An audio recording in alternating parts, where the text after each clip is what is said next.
I figure this is the best way. Now, I know things are busy right now, so it's probably not something that we can do immediately, but I've been meaning to head up that way anyway if we're going to try and make good. I'm trying to establish bridges, literally and figuratively. Okay. Wow, thank you. It could be just another dead end, Jess. I don't know, but that's going to be our best bet at getting any information about his childhood.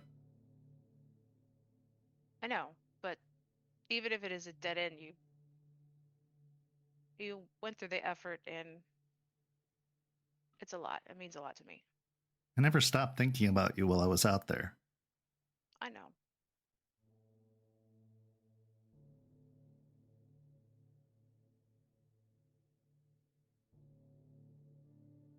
We'll get to the bottom of this. I know it's important. All this other stuff, this monster of the week, this, whatever we're dealing with. We'll figure that out. Yeah. We'll fight back the Buffy villain, and then we'll, go see a king. Yeah. Although we're going to have to, spiff up on our etiquette. They are big on that in the old nation. I learned quite a bit in the Sept of Jupiter that I did not know previously. Okay, well, hopefully you can give me some pointers and... Oh, I only got the cliff notes. You're going to probably want to talk to Charles about that. So he doesn't know I'm doing this yet? Because I kind of wanted to... Cliff notes it is, then. Okay. I mean, I could figure out another way to ask.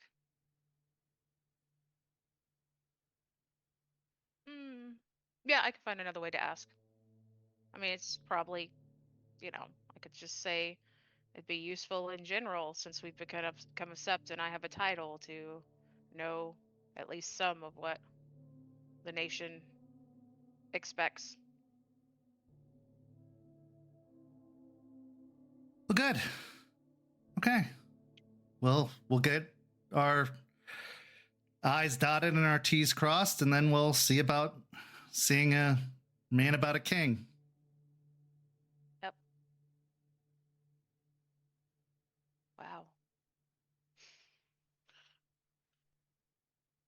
So on a totally different note, the trees have memories.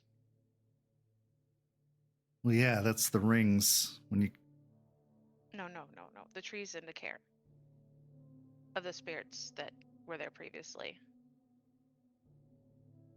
Okay, is this like The Hills Have Eyes? Because I don't like horror movies.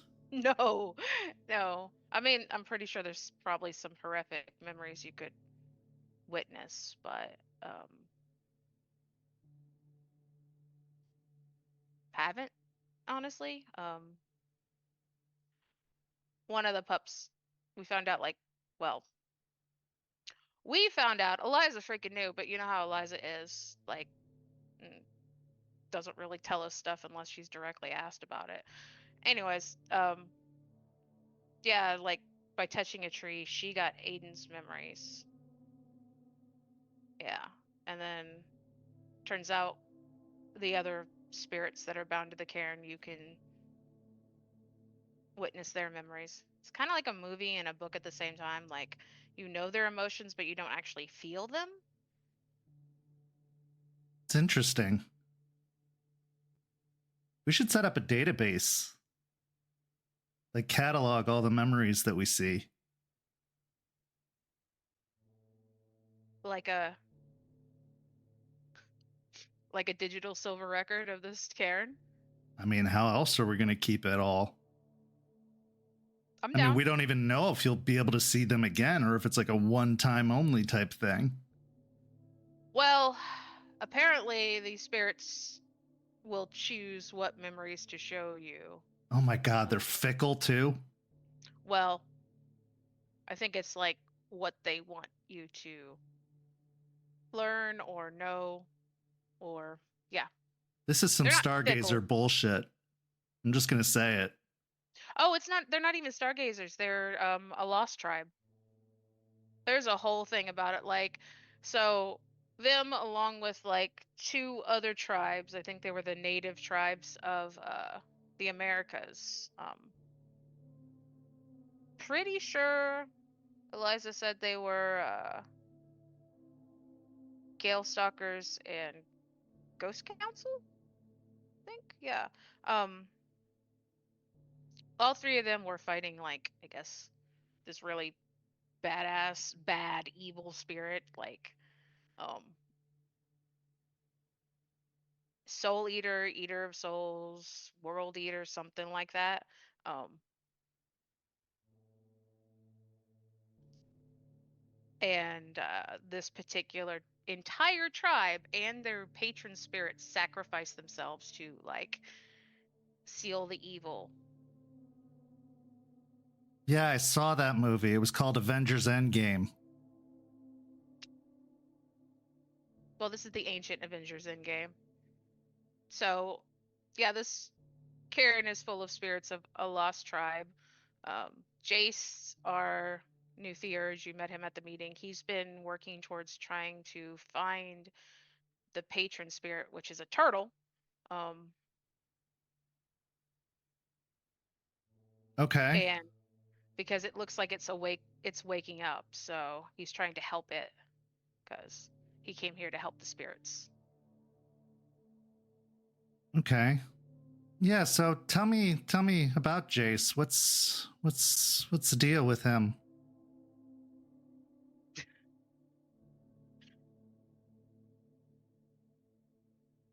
Okay. Let's see. He is Supposed to help him get his liquor license and his business all set up, and I don't like to go into a new interaction blind.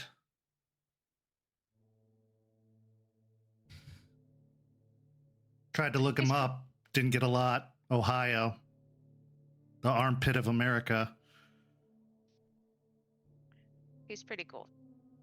And he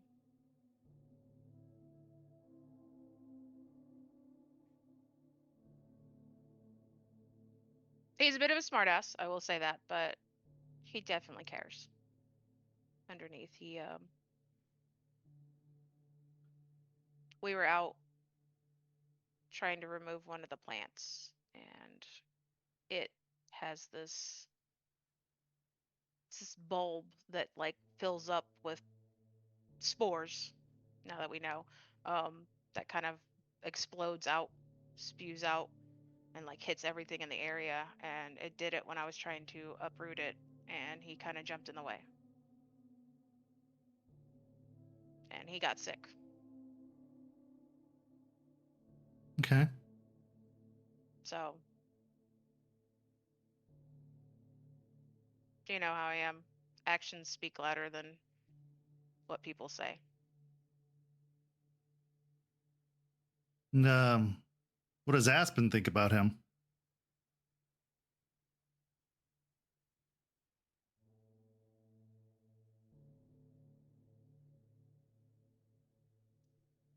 Nothing like that.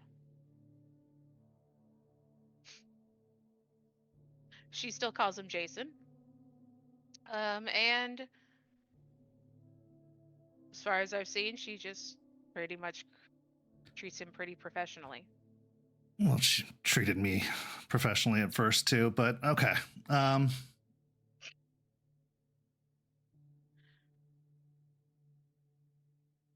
just file that in the things we don't talk about.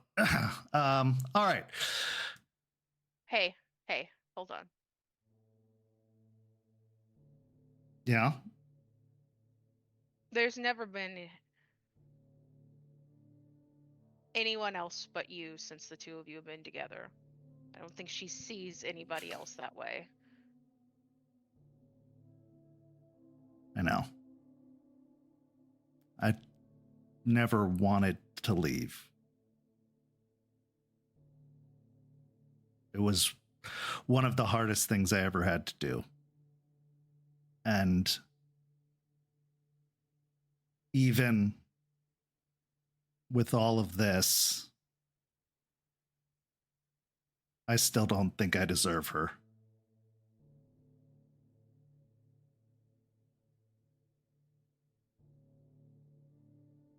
Artie, you are one of the best people I know. You 100% deserve her. You constantly put your own emotions aside to look after everybody else.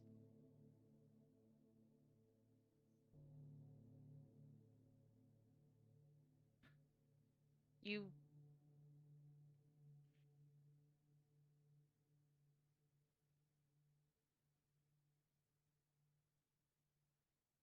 Can I ask a favor?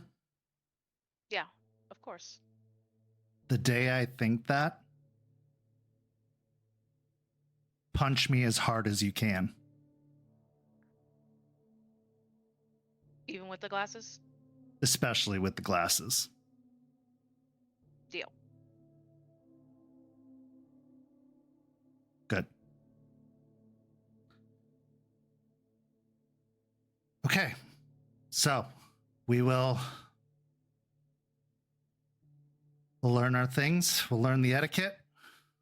We'll deal with this, whatever this is, this plant nonsense. And then we'll go to Vermont. Sounds like a plan. I'm glad you're happy, Jess. I'm glad that you're finally living and not having to keep suffering. Yeah, I'm glad too. When Bateman pretty much destroyed the life I thought I had, kind of killed all my hopes and dreams. Leon was kind of that nail in the coffin, but Charles gave me new hopes and dreams.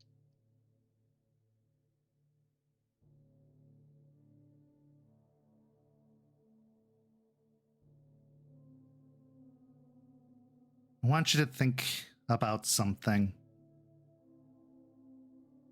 It's a technique they call reframing. And I know it's not going to be easy, but consider it. What if Bateman didn't destroy your life, but ushered you into the life you deserve?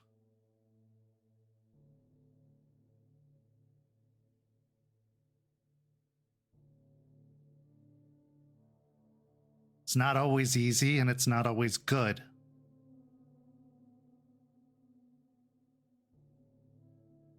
But you're happier now, maybe even happier than you were then. And I'm not saying you should be grateful to him. In fact, just the opposite.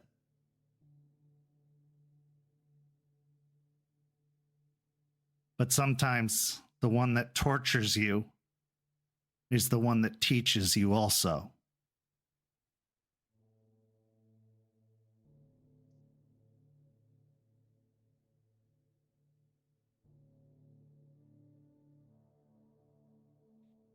Just consider it. That's all I'm asking.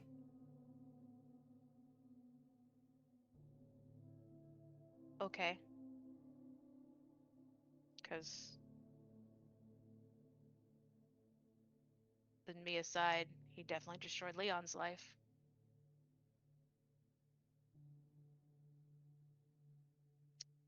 Yeah. And Mia's and Jackson's and Caleb's and Chloe's. Yeah.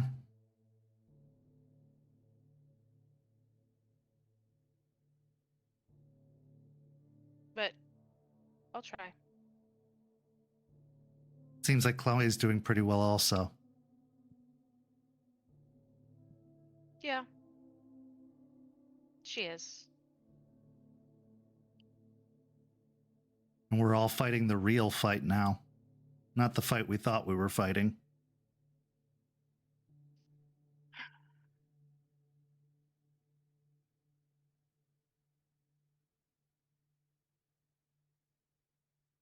So much.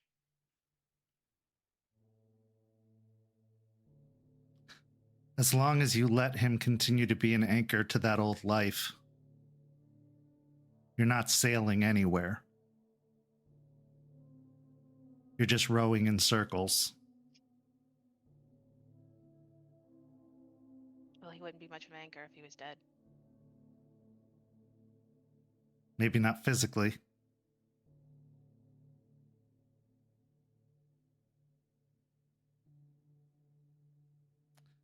Now, there has been something that I have been meaning to do for months now,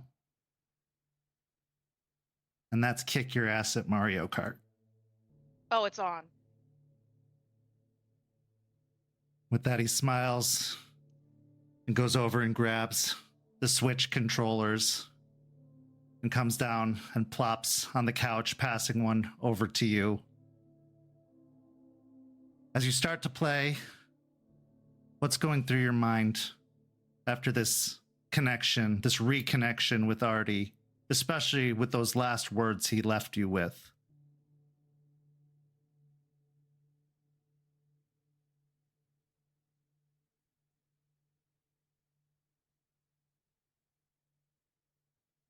Some of the words he said does make sense. I am a lot happier than I was before. For any of it. I thought I was happy, but I was also struggling really hard to live two lives. And at this point, I have accepted just this one of what I am.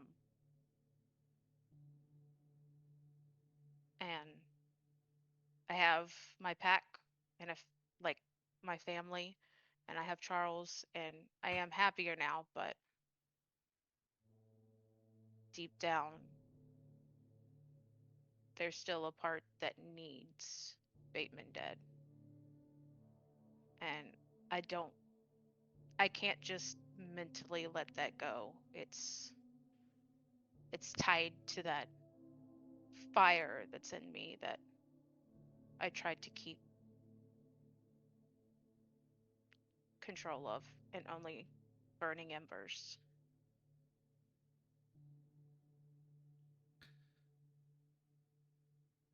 When revenge becomes a vendetta, people don't necessarily know the difference. Revenge can be instantaneous. It can be an action you take immediately. Someone takes something from you, you take it right back from them. When someone shoots you, you shoot them right back. But a vendetta can be endless, everlasting. It's an urge to take everything from them. It can even go beyond the grave. It can be all consuming. So is it revenge? Or is it a vendetta? Only time will tell. We transition now to our final scene of the first half of tonight's story. Lucas, you've been working at the cairn for quite some time. You've been trying to build structures, and it's been a rough go of it. You've had a few attempts that have not quite worked out. They've fallen apart, or they've not been quite structurally sound, but you've finally made some progress. You have your first freestanding structure. why don't you go ahead and describe what it is you've built and how you've built it? So, knowing that this area does get water, the most challenging parts of it was building it elevated off the ground so that when it would flood, we wouldn't lose everything and everybody that was in it based on the events that happened with the hurricanes last year. He decided to build it on stilts, which provides exceptional structural complexity and frustration to no end. So it is a stilted structure that it's kind of a multi-use building that has, an area to stand that wraps around it, but inside there's both two major rooms. One is a storeroom and a workroom for him, and the other one is a bunk room for anybody that might be staying at the cairn on a regular basis. So now that it's done, you've had Juniper, who's been spending a lot more time at the cairn lately, assisting you in this task, which may have been the difference maker in finally getting this done, because while Eliza is helpful, structure building was never her forte. She's mostly just been a critical eye telling you when a wall is leaning too much or something's about to fall down. And while that's all well and good, nobody needs the sometimes cranky old lady looking over their shoulder telling them what they're doing wrong. So on this particular afternoon, as you're putting some finishing touches, making sure that everything is just so, you spy Jason, who has also been spending quite a bit of time at the cairn, especially ever since his affliction. Both of you have business with one another this day. Jason, what's been going through your head? Now, I want to make mention something new has been popping up as of late. For the past several days, you've found yourself waking up with strange aches and pains. Maybe a little sore in the shoulder. Maybe with some unexplainable scuffs on your knees, your pant legs, or maybe some dirt on your hands. Now it could be that you're just rolling around restless in your sleep. But you feel a little just body weary.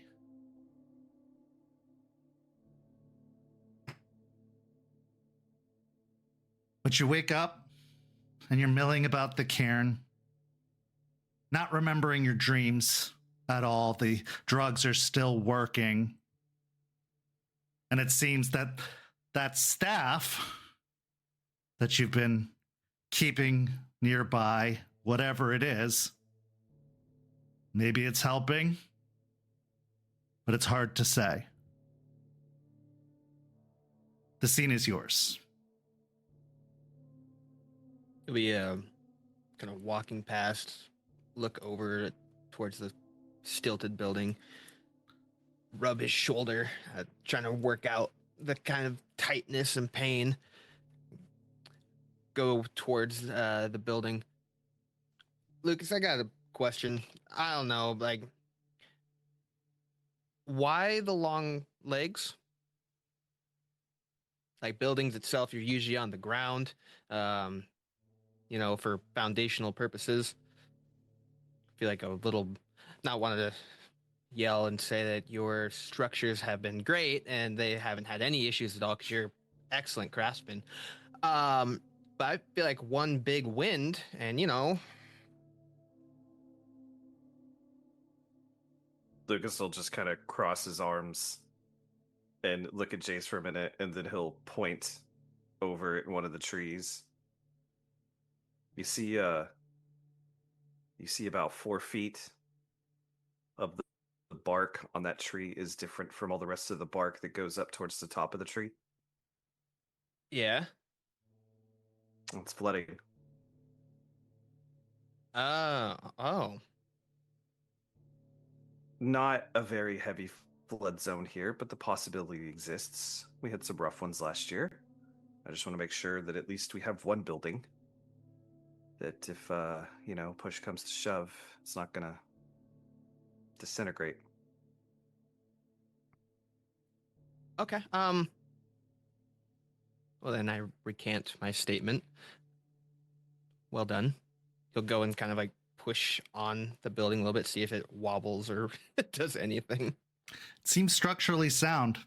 It's built to withstand some pretty high winds and definitely for floodwaters. So it's, while it does have some give, it seems to be so that it can bounce back against some high winds like palm trees often do, or the trees in this area. They're meant to have a little bit of spring to them. They're not meant to stand firm against the winds. They're meant to give with the winds so that they can also rebound. A lot of the wood around here has that quality to it.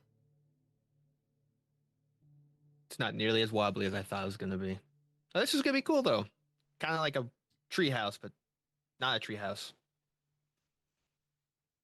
My old teacher, she's an interesting one. She had a lot of philosophical things she threw around. She always said to bend in the wind. If you don't bend, you'll break. So, just seemed like a good idea. Yeah, the whole flexibility thing. Yeah, no, that makes sense. I heard one about having sound foundation on a sturdy ground is better than making it in the sand. There's a whole like thing in the Bible about it or something like that. People out here love building their houses on sand. It's wonderful. Yeah, yeah. Apparently, they didn't read that part of the Bible. I don't know.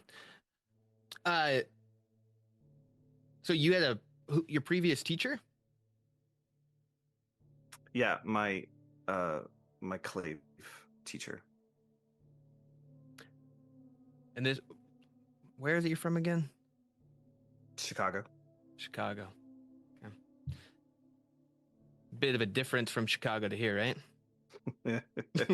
The first a full summer, since we're coming up on the next one here soon, was miserable. So you're gonna love it.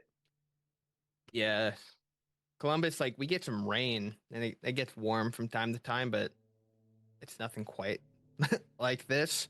It's already, the humidity was rough coming in, and it's only getting worse. I still don't understand why people live here. I have a box of hoodies that I've literally never unpacked. I should probably donate them at some point. We can cut the sleeves off of them, go with the further biker look,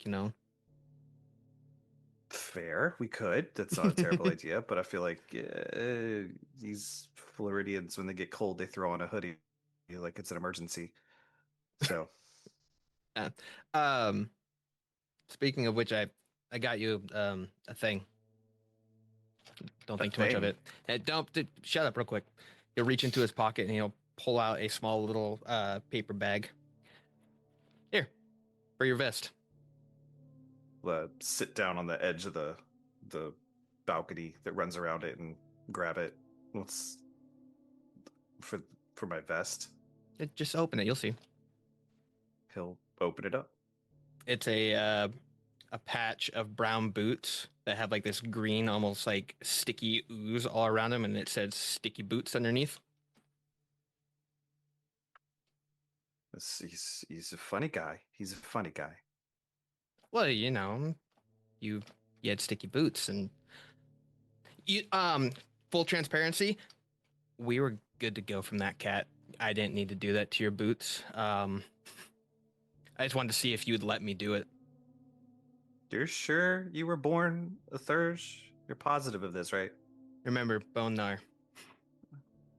Yeah, Bonar. Growing up, play a lot of practical jokes. Some were a little bit more serious, like thumbtacks on the toilet seat and stuff like that. But I figured you wouldn't really enjoy that. No, that'd probably just make me more angry than laughy. Yeah. Yeah, no, that's fair. But no, I wanted to say thank you for having my back at the last meeting. Twice now for going up to bat for me. And I appreciate you doing that. I know what it's like to be new here. There's definitely times that I still feel like the outsider. So it's probably mostly my fault, but I don't know. They had a whole thing going on when I got here, and I was the different one. So I understand how it feels, but you deserved it. You stood up and said, I will take one for somebody I barely know, if at all. And that's a pretty fucking honorable thing to do. And from a Shadow Lord, you don't get a lot of thank yous. You just don't. So thank you. And if you need something off the books, just let me know. I will be sure to be in touch. It's nice to have those. Nothing against the wonderful silver fangs we have here, but having some people who can keep their ear low to the ground, I find is more helpful. I would probably be referred to as a mild disappointment among some of my Shadow Lord friends. They tend to follow the suit of the same shit the Silverfangs do, just in a I'm not going to be in charge, but I'm going to tell the one in charge what to do manner. I take different routes of doing things, so.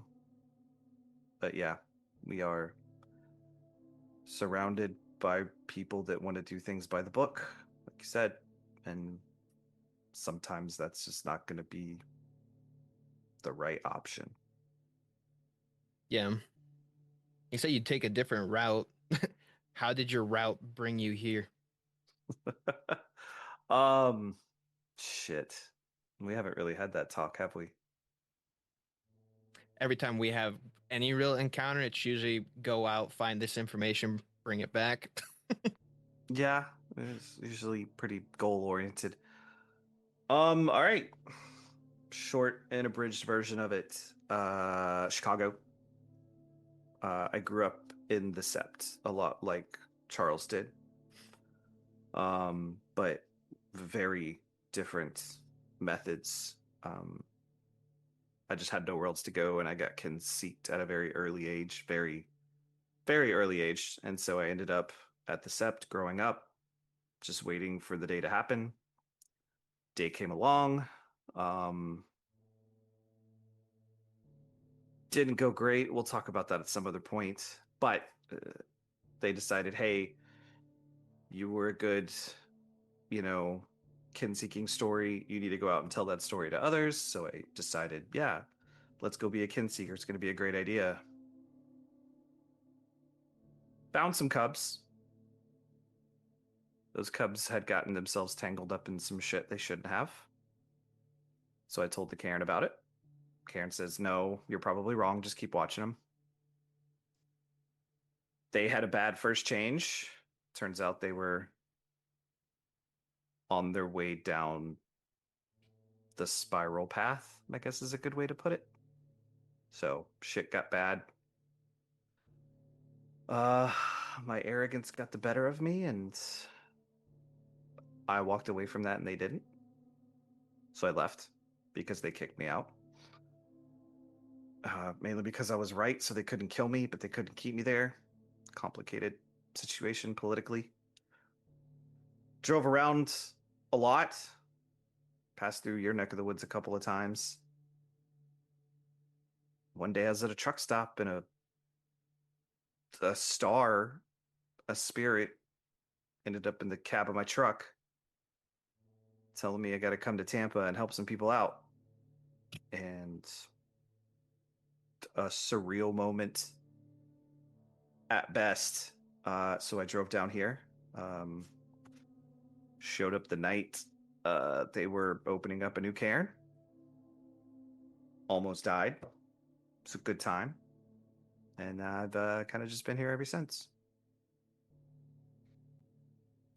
So you got pushed to come here by a spirit too? Yep. Rat told me spirits were having issues down here, and the guru were faltered because their rune had just passed. So he's like, "Your turn. Go fix it." That was a rough time. Yeah. I'm sorry if that was speaking ill of him. My apologies. No, he'd appreciate you and referring to him in non-standard ways. He was a non-standard person. Yeah. So a star spirit, huh? Have you met Star yet? No. You Can't say should I have. reach out. You should definitely reach out and get their attention and have a conversation at some point. Right now, I'm kind of trying to stay cut off as much as I can because, but when everything's cleared up, it'll be, Yeah.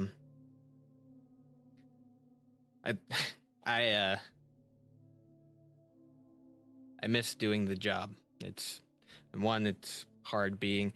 Karen's beautiful. I like doing the little work here and there, and it's coming along. But man, do I hate being cooped up here.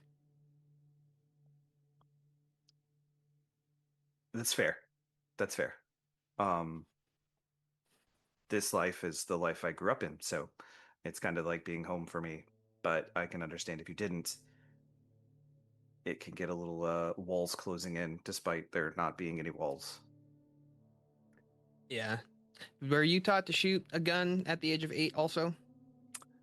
No, we weren't really into the gun things. It was the and he'll look behind him and he'll reach down and pick up his clave. It was these. So 8 for long pointy things. They were not as long, but they were still very pointy. Yes. Okay. Well, you had this whole nomadic thing going, right? And you show up here, kind of more silent strider if you're driving around just doing whatever. But what made you stay? You got the Karen built. You did that. This place was basically written off. Not basically, it was written off beforehand. Why stick around after? I was banned from being a kin seeker, the only thing that I was good at.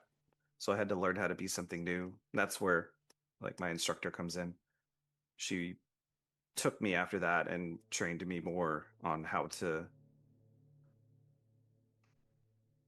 asymmetrical warfare.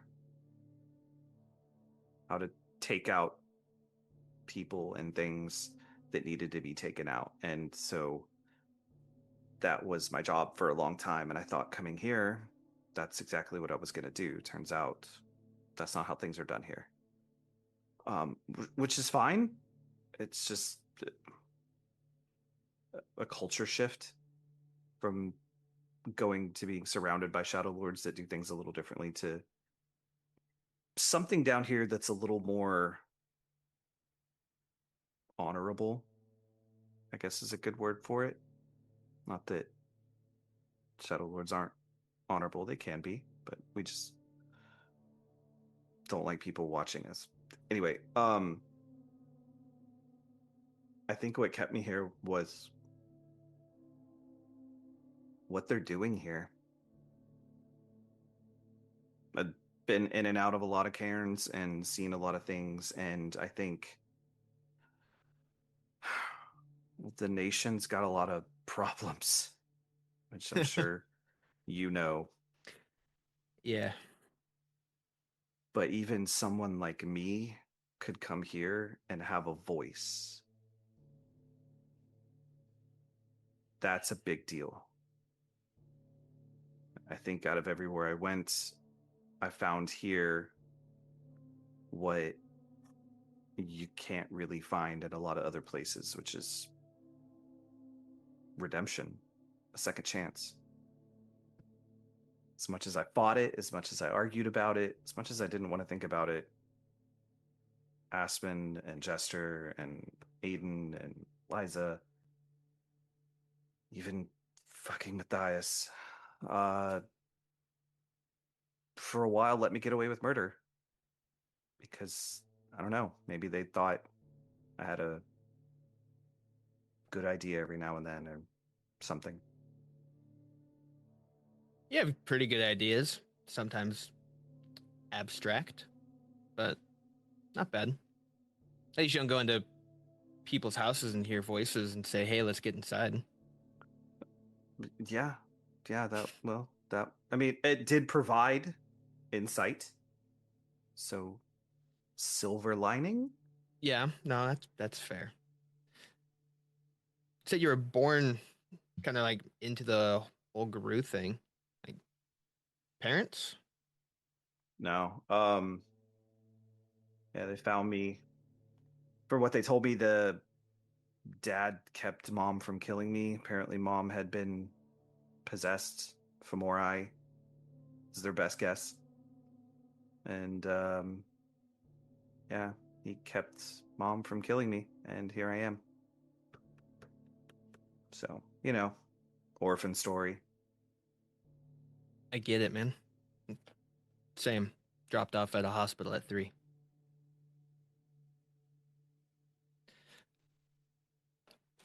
You know how I came here and I flew under the radar for a little bit, just trying to get a better lay of what was going on. I needed to see kind of what was going on more with you guys. Some different things, just so I can understand further. I found some things out about you. What's that? Well, your mom, yeah, she was suffering, but not in the way that you really think.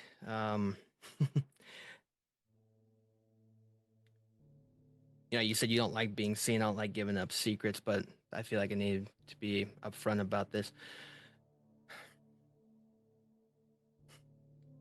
She had a bane with her, man. Whatever she was going through, this addictive bane was sitting with her. And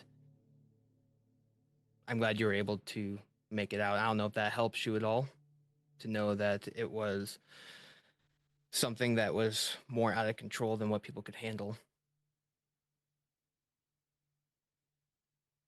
I mean, And that I was too young to know anything that was going on, but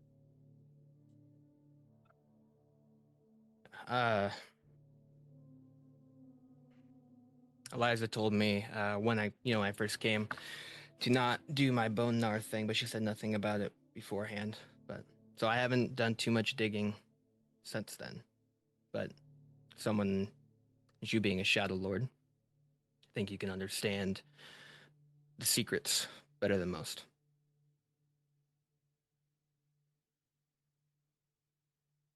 can't make a decision without knowing the full story. You were a bit more of the enigma when I was trying to get everyone else figured out.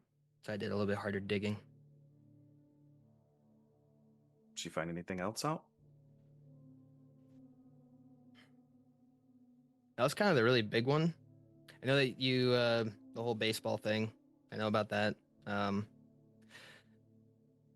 really into plants, which I find is odd.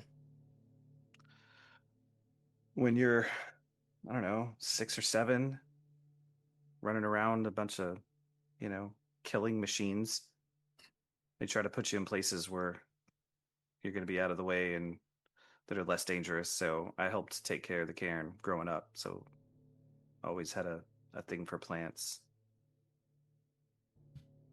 You think? Do you find that kind of helps with any additional anger or anything that you have? It's like almost like the therapeutic side of things. Sometimes, I mean, plants are interesting. You could do a lot of things with plants. You can get a lot of things out of people with the right plant. You can fix some things with plants. You could break some things with plants. You could do a lot with them. Yeah, I'm learning more and more. Also, all the different things that Eliza makes me chew on or ingest in general. She knows her shit too. She does. Every time she opens that cabinet, I get a little scared. What do you know about Banes? I know quite a bit. They like to feed on people. They attach to those who have usually gone through some form of, lack of a better term, a depressive-like state. Those who are lower on will, in a sense, and they like to feed off that. They can also attach to, well, now apparently they can be pushed and forced into plants and stuff like that. So learning more.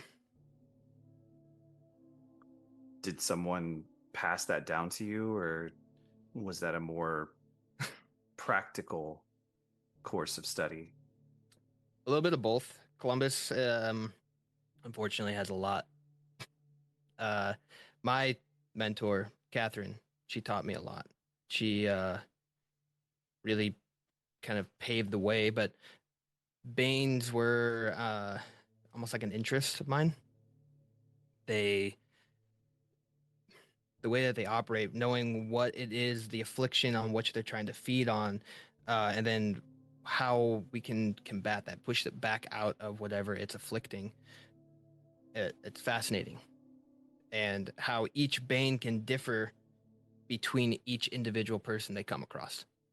Because I could combat a Bane of addiction in one person, and then I could go 5 people down suffering from the same thing, and that Bane's going to be doing something different to that person. And in order to get that Bane removed or take care of that, I have to find the missing piece, the piece that slipped through the crack, in order to help them.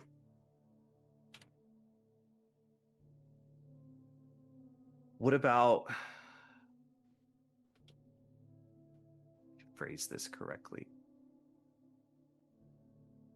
independent Banes?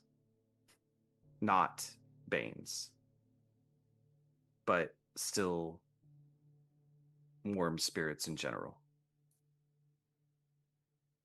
Well, they're seeking to devour, to break down. Are you probing to something in particular, or just in general what I know about them? Just, I don't have a lot of experience with Banes in particular, but core worm things, not corrupted worm things. I don't know, maybe we have the wrong idea about them.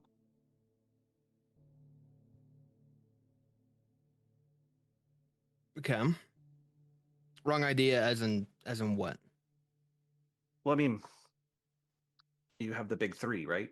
You have Right. the Weaver, the Wild, and the Worm. If we defeat the Worm, we have essentially destroyed a piece of the cycle, right? Correct. Yeah. Fundamentally, we can't actually destroy the worm, and there has to be some kind of balanced state that exists. To that, I would agree. But the worm right now and how it is, there's so much of it. So we have to beat it back to a point to where that balance can be, so everything can return.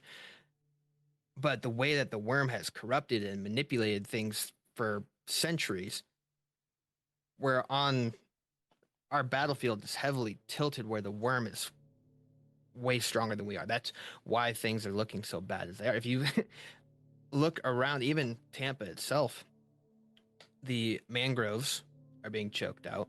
The amount of litter just around the parks, the overall decay that happens here, even the things that I saw as before even coming here. And that's just one place.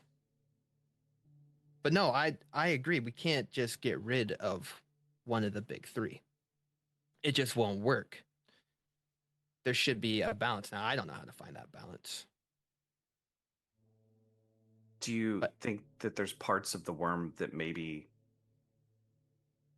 are existing in that balanced state and haven't fully tilted over yet?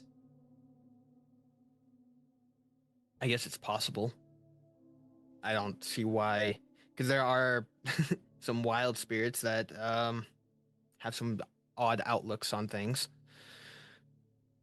But with worm, I personally have not come across one.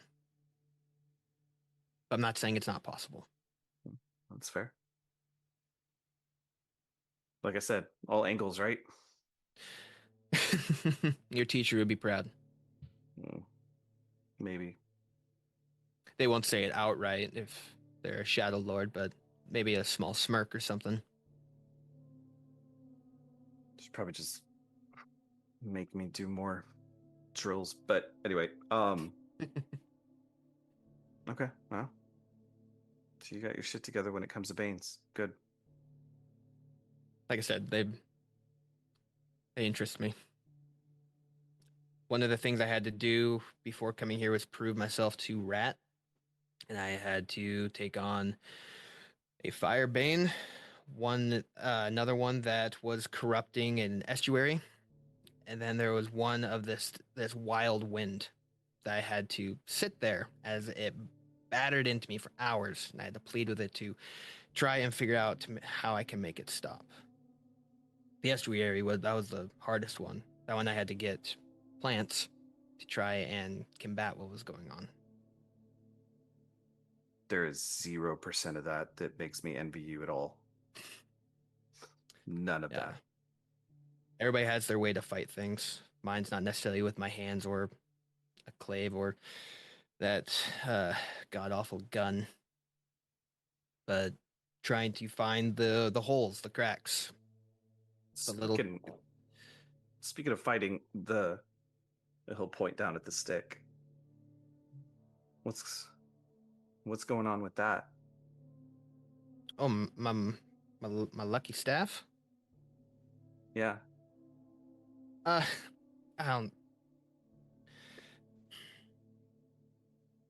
don't really know. The symbols on it I still can't figure them out. I know that Eliza's trying to help out with that, but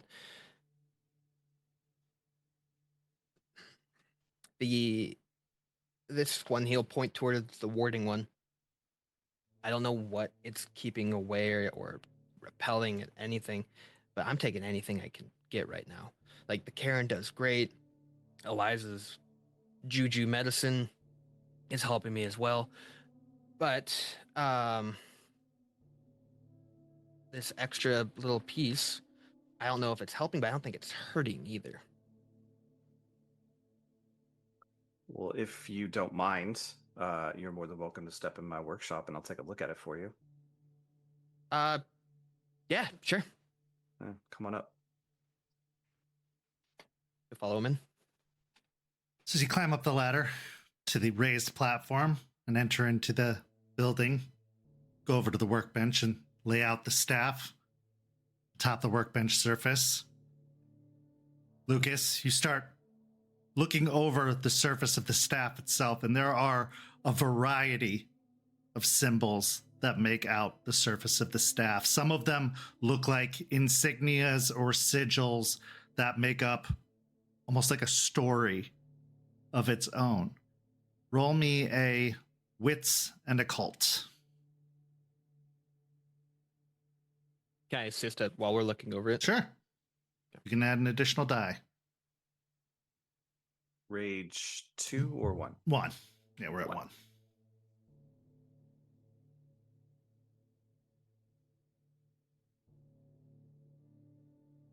Uh, 3 and a crit. Okay. As you're looking over the staff, you do make out the symbol that appears to be a ward.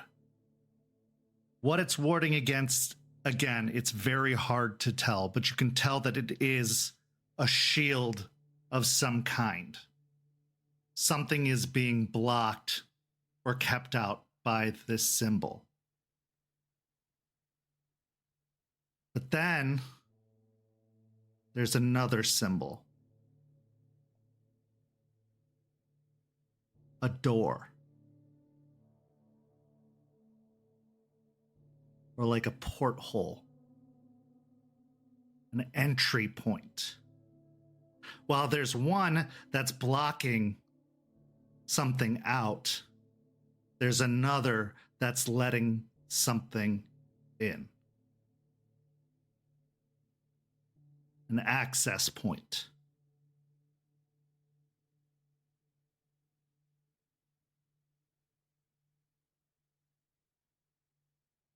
As you examine the staff further, roll me a wits and investigation.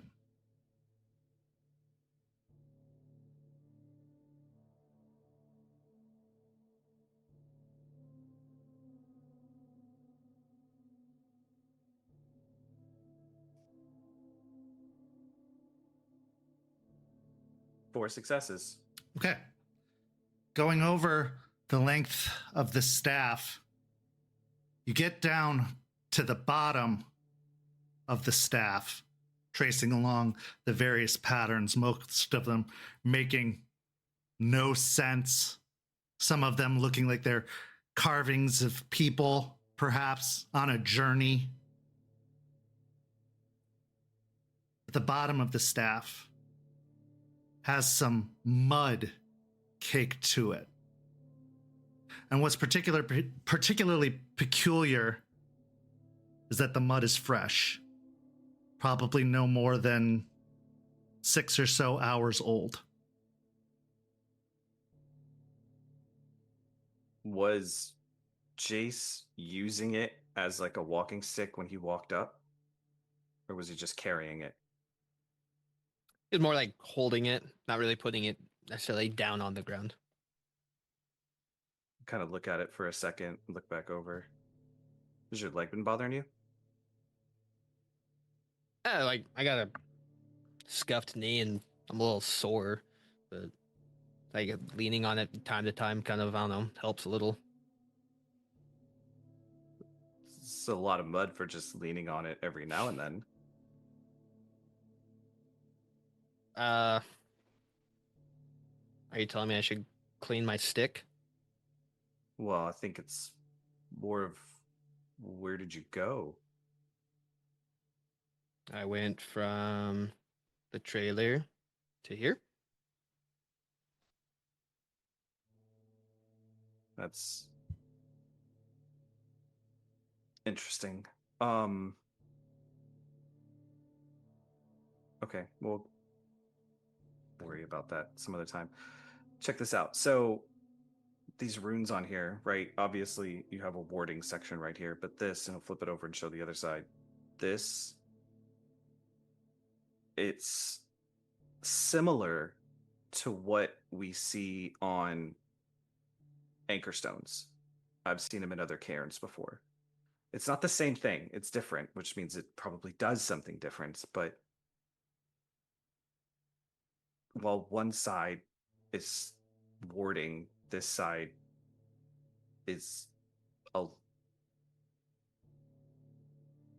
tunnel, a way through.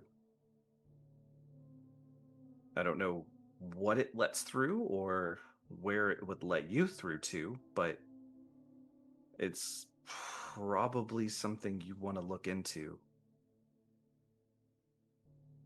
Can I tell what this is made out of? What kind of wood it's made out of? Roll me a intelligence and science or academics? Can I do science Yeah. with my botany specialty? Yeah, absolutely. Okay.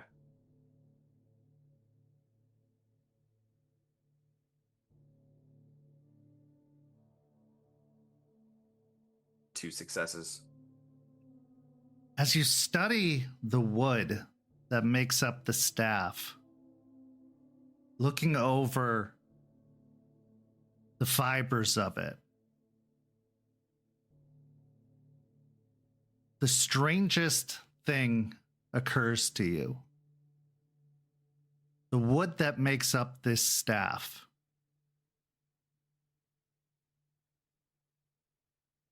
at least is not native to this country.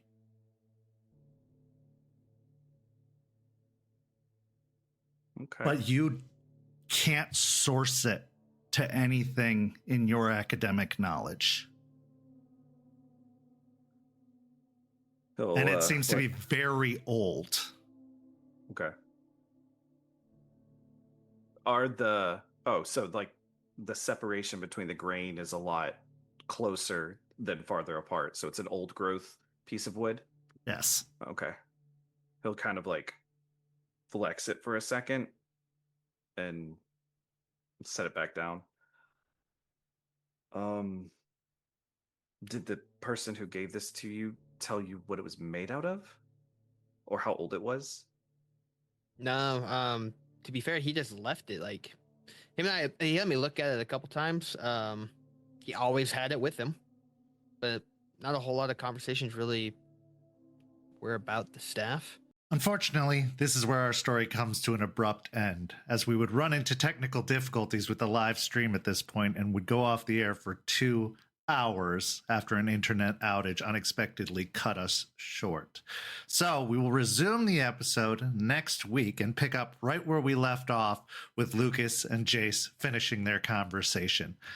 This is how live internet streams go, and unfortunately it was beyond our control. But I want to say a huge thank you to the amazing players and to everyone who tuned in to the live stream tonight. We were very, very fortunate to tell as much of a good story as we possibly could, and we cannot wait to get back to the live action next week. Please go follow St. Pete by Night on all of that social media you see listed down below and in the description, and come join our amazing community by following the Discord link. We would love to have you with us. Thank you so much for watching, and we'll see you next week. Have a good evening, everyone.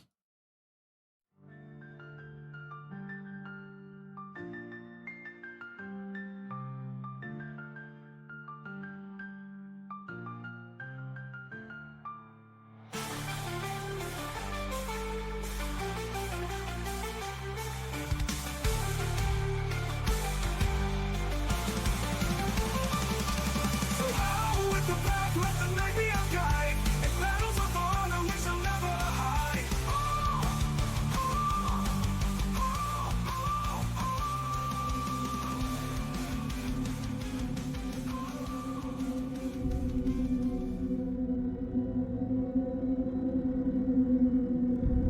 This has been a St. Petersburg by Night production. Reach Across Tampa is produced in agreement with World of Darkness and Dark Pact. The storyteller for Rage Across Tampa is Kent. Tonight's characters were voiced by Preston, Champ, Noree, and Walks. Visit our website at stpbynight.com for more information about all of our productions and how you can become part of our community. Thank you for listening. Until next time, fangs, stakes, and claws out.